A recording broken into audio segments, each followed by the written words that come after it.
True love కే పరీక్ష ఎక్కువ ఉంటుంది. పరీక్ష అంటే కాలమా తల్లిదండ్రుల? పరీక్షలు అంటే ఎవరు పెట్టాలి? కాలమే నిర్ణయిస్తుందా? ఇద్దరికే కదా పరీక్ష. అవును. వాళ్ళిద్దరికి ఏం పరీక్షలు వస్తాయి చెప్పు? ట్రూ లవ్ అన్నప్పుడు ప్రేమించుకున్నారు, ప్రేమ చేసుకుంటారు, ఇంకా పరీక్షలు ఏమున్నాయా? కొన్ని మంది లవ్ సక్సెస్ అవుతున్నాయి, పెళ్లి చేసుకుంటున్నారు అంటున్నా కదా.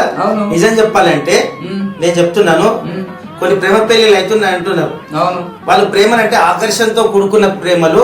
అబ్బాయిలో నిజమైన ప్రేమ లేదు, అమ్మాయిలో నిజమైన ప్రేమ లేదు.